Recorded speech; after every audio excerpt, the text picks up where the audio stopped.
keturunannya ke umatnya ini gimana? Ini tidak berbicara alegoris ini.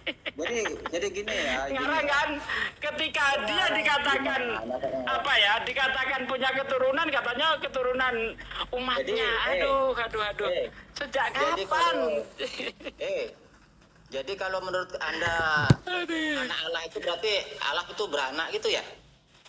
Nah, di dalam kitabmu kan memang Tuhanmu beranak.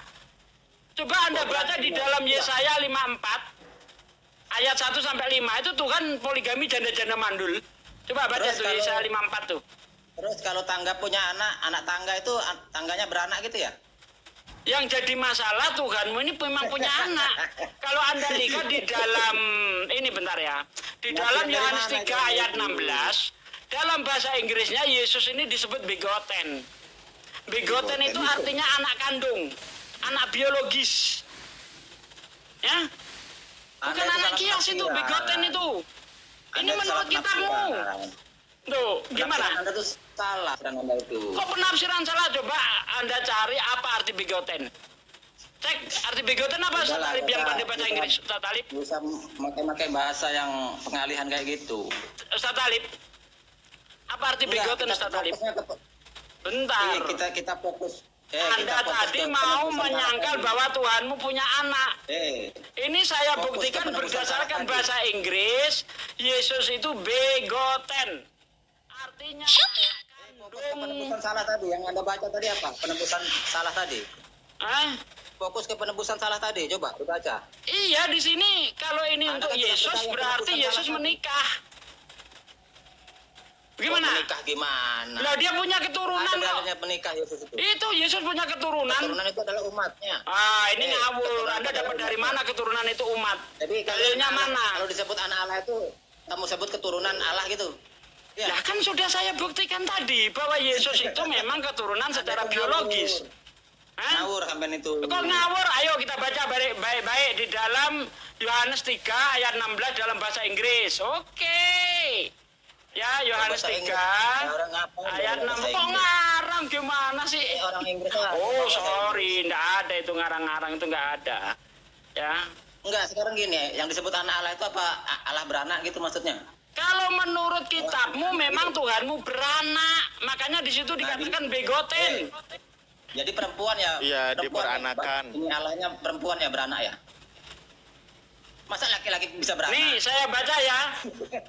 For God so loved the world as to give his only begotten son.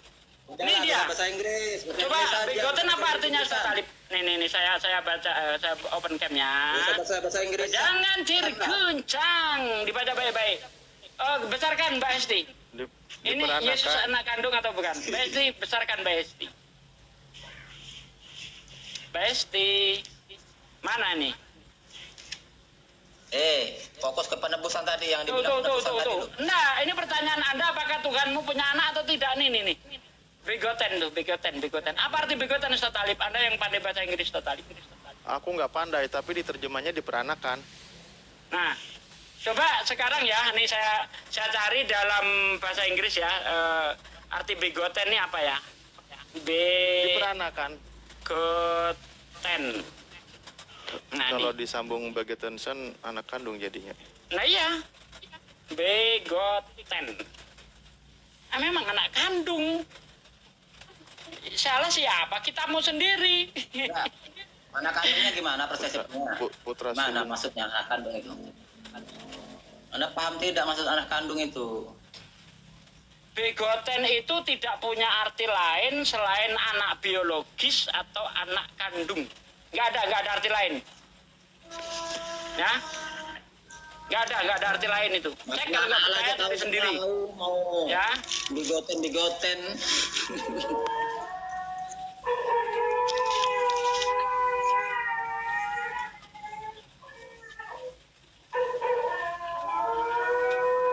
Ngeri kali ini jam segini udah ada serigala. Iya.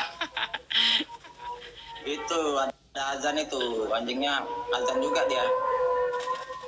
Jadi jelas ya, menurut versi King James, Yesus itu di situ disebut begotten, artinya anak kandung atau anak biologis.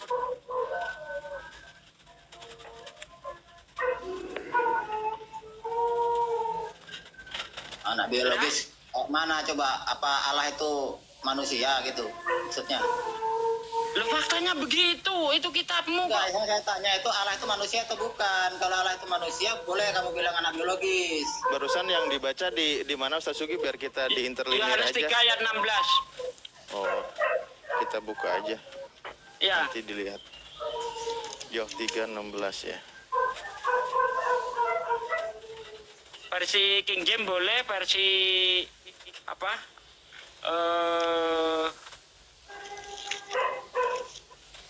Apa nih? Versi Duai Raim. Jadi udah selesai tadi yang masalah penebusan tadi ya? Masalah penebusan itu bukan untuk Yesus, Bos. Anda Yang baca tadi, di yang dalam tadi ada di situ penebusan itu. Di dalam Yesaya, tadi. kitab Yesaya Kenapa ini nggak pagi? nyampe ke zamannya Yesus. Enggak, Kalau Anda itu baca nubuat. di Yesaya 1 ayat 1, ya itu ini kita nubuat. baca dari Yesaya 1 ayat 1 deh, supaya Anda paham baca sekarang nih itu ada Yesaya penebusan 1 ayat situ. 1. Di situ dikatakan penglihatan yang telah dilihat Yesaya bin Amos tentang Ya, itu Yehuda disebut. dan Yerusalem dalam zaman usia Yotam, Itu Ahaz, dan disebut Hizkia, nubuat. raja-raja Yehuda. Nubuat, Cuma itu sebatas ini disebut. penglihatan Yesaya, nggak nyampe ke Itu zaman nubuat Yesus. namanya. Nubuat itu namanya. Lah iya, ini ya Ya, penglihatan nubuat ya? yang telah dilihat Yesaya bin Amos tentang Ya, nubuat Yehuda tahu dan nggak? Yerusalem dalam zaman Uzia, Yotam, arti Ahaz, nubuat dan tahu nggak? Hizkia, Arti nubuat. raja-raja Yehuda. Jadi Arti nubuat tahu nggak? nubuatan Arti nubuat. Yesaya tidak sampai ke zaman Yesus. Makanya kalau itu Anda maksakan untuk Yesus, Anda harus mengakui Yesus kawin Enggak. karena di situ Jadi punya itu- keturunan. Kalau bukan untuk Yesus itu untuk siapa coba? Harus bertanggung jawab sampean. Kok untuk Itu siapa siapa? itu Makanya kalau dibaca Yesus? dengan benar dong. Kata Itu siapa nubuat itu untuk namanya. Yesus? Itu tuh nubuat. Nubuat apa? Orang nubuatnya Yesaya cuma zaman usia Yotam, Ahaz, dan raja-raja Yehuda. Gak nyampe ke zaman Yesus. Nubuat. Tahu nubuat nggak? Arti nubuat tahu nggak? Iya, ramalan di masa depan. Tapi ramalan Yesaya itu hanya sampai raja-raja Yehuda. Yaitu pada Nubuat zaman... tuh tahu nggak nubuat? Aduh, kan udah saya Ramalan. jawab. Gimana sih Nubuat ramalan? itu ramalan. Bukan dukun Gitu loh. itu tuh. Nabi kok dukun ramalan nggak aneh sampean itu. Arti kata lain nubuat itu ya ramalan. Ini gimana sih Nubuat orang ini itu nggak ngerti ya, apa-apa ternyata. sebuah penglihatan yang akan terjadi. Nah dan itu pasti dia akan terjadi. penglihatan Itu sudah Yesaya itu dikatakan. tidak sampai zaman Yesus. Coba baca Yesaya 1 ayat 1. Ya, coba Kok baca. Zaman si penglihatannya itu di zaman siapa itu? Ya itu dibaca. Namanya Coba. penglihatan itu tuh akan terjadi beribuan tahun kemudian baru terjadi. Udah dikatakan. Kok zaman Ziki ya gimana sih? Oh berarti itu bohong ya, Yesaya 1 ayat 1 bohong. Bohong gimana maksudnya? Itu Nah, nubuat. karena penglihatan Nubuat yang itu. dilihat oleh Yesaya itu hanya sampai pada apa? Zaman usia Yotam, Ahaz, dan raja-raja Yehuda. Itu Coba. nubuat itu ada di zaman itu, bukan untuk Iya, zaman itu. hanya di zaman Gimana itu, nggak sampai ke zaman Yesus. Kok Gitu loh. zaman Yesus gimana sih? Kok Ah, bulat? bingung dia. Enggak sampai itu Makanya lagi. jangan kutip-kutip kitab Yesaya, orang Yahudi saja nggak pernah Kamu itu yang mengakui. bingung. Yang punya kitab, bos, kamu itu yang itu nggak percaya. Ya, Yesus itu dinubuatkan di kitab mereka. Ini kitab Yesaya, kitabnya siapa sih? Loh, Emang kita masalah perlu? nggak percaya itu kan urusan mereka dari awal. Loh, Mereka nggak percaya Yesus. Terus kita gimana? lebih percaya sang pemilik Enggak, kitab, sekarang gini. bukan apa sang Yahudi pencuri percaya sama kitab. Al-Quran? Coba, apa Yahudi percaya sama Al-Quran? Enggak kan? Bukan masalah itu. Jangan dipaksakan. Orang mau nggak percaya nggak ada masalah. Ini yang jadi masalah itu yang punya kitab, ya, yang punya kitab. Kitab Yesaya itu kitabnya siapa? Ya kitab orang yang beriman kepada para nabi lah. Loh, gimana? Kitabnya Oten gitu. Bukan, Oten itu nyomot kitabnya Yahudi. Lalu diaku-aku untuk menggenapi nubuatan tentang Yesus. Padahal orang yang punya kitab sendiri tidak pernah mengakui. Gitu loh. Yang nyomot itu Al-Qur'an, bukan Kristen. Al-Qur'an nyomot Kristen tuh apa? dia memiliki Nyomot Alkitabnya. Al-Qur'an nyomot apa? Kalau Al-Qur'an menyomot nabi-nabi, kitabnya nggak punya, tapi nyomot-nyomot namanya, ceritanya, kisahnya. Emang Kristen punya kitab perjanjian lama? Ya ini di Alkitab ini perjanjian lama. Itu namanya nyomot maling kitabnya orang lalu diaku-aku. Gitu loh. Maling gimana? Loh, Orang kami mengimani. Emang kamu izin sama yang punya kitab ketika pakai Siapa kitab yang itu? punya kitab? Yang punya kitab siapa? Orang Yahudi. Emang Yahudi Tuhan apa? Apa Yahudi Tuhan? Kok izin Emangnya sama dia? Tuhan menggendaki kitabnya untuk orang Kristen gitu? Di mana? Ngawur ngomong. Di mana Bukan ada ngawur. tertulis di dalam perjanjian lama bahwa kitab-kitab Kalian itu untuk beriman Kristen? sama Mana? Taurat dan Injil, tapi kami Mana? nggak punya kitabnya. Mana Coba. pernyataan Coba. Tuhan bahwa hukum-hukum yang di dalam perjanjian lama untuk Oten mana? Hah? Untuk Oten. Mana? Mana? Hukum yang mana yang dimaksud? Lah, ya kitab-kitab itu. Emang untuk Oten. Di mana ada tertulis? Hah? Kami tuh beriman kepada para nabi. Kitabnya Taurat tuh kami beriman. Terus masalahnya di mana? Siapa yang menyuruh kamu ngimani Taurat itu siapa?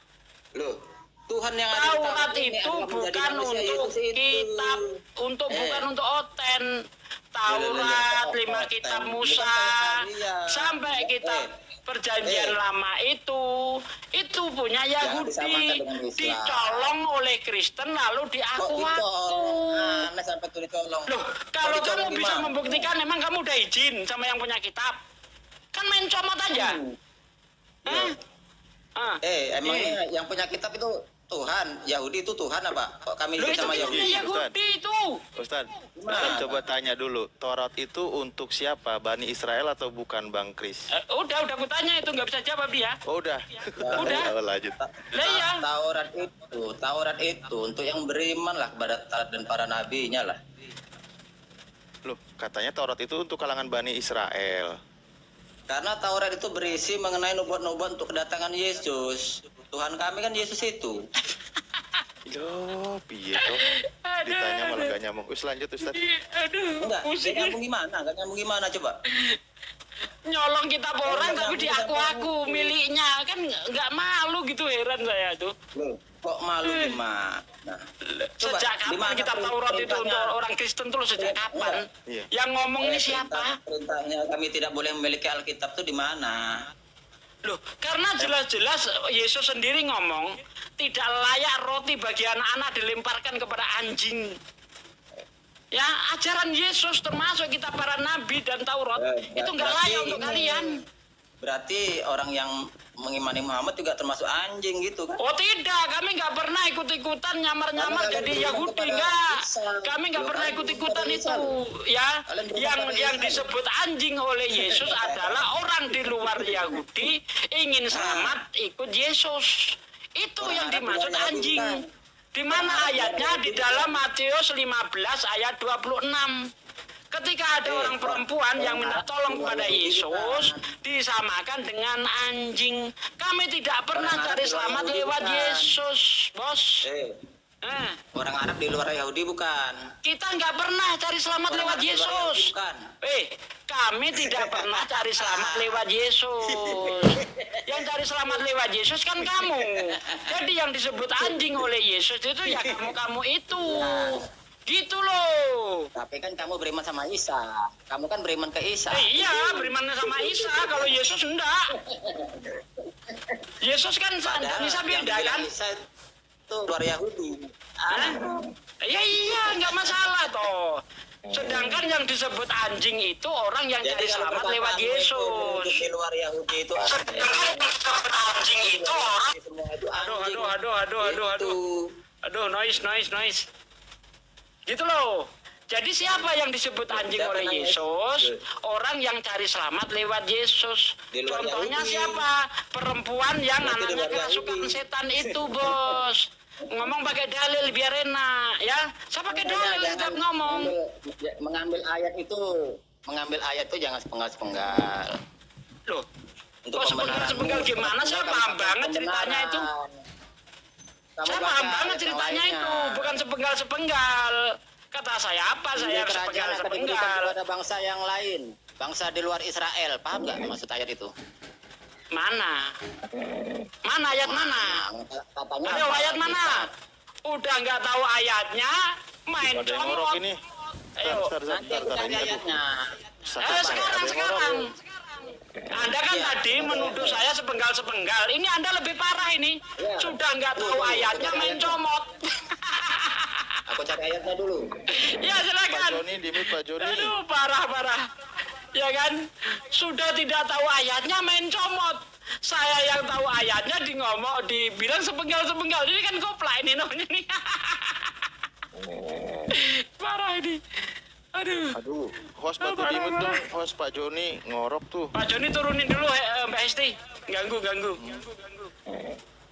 Mbak Esti. Waduh. Wah, Mbak parah ini. Esti. Mana Mbak Esti ini? Taurat itu kan untuk kalangan Bani Israel, kalangan Yahudi. Itu Kristen nggak boleh nolak, faktanya memang begitu. Mbak Esti. Mana sih Mbak Esti ini? Aduh. Bunda Esti ini. Waduh. Wah ini anjing ngorok, ini ada anjing ngorok. Nggak beres ini. Aduh, ya Allah. Langsung aja ditimpa aja obrolan sambil nunggu host daripada kedengeran kayak gini. Ya, lanjut. Benar. Jangan ngaku-ngaku Torah itu untuk kalangan Yahudi, Bani Israel. Yuk, tuh kan udah disepakatin. Lanjut, ngomong. Itu anjingnya ngorok Jangan tuh, pada anjingnya. Jangan pada diem, nanti ngoroknya yang kedengeran. Ngobrol aja langsung lanjut diskusinya. Nggak bisa Sambil nunggu terganggu, host Ustaz. standby. Saya pakai headset, nggak bisa terganggu. Mbak Esti Sama entah ini. kemana nih? Oke, saya standby dulu, nunggu Mbak Esti itu diturunin wes. dulu. Saya nggak bisa diskusi Daripada- kalau berisik begini. Makanya. Tapi kalau diem semua, orang masa mau dengerin ngorok. Ya, lanjut. Jadi apa nih saya ngomong? Mulai dari mana ini? Aduh.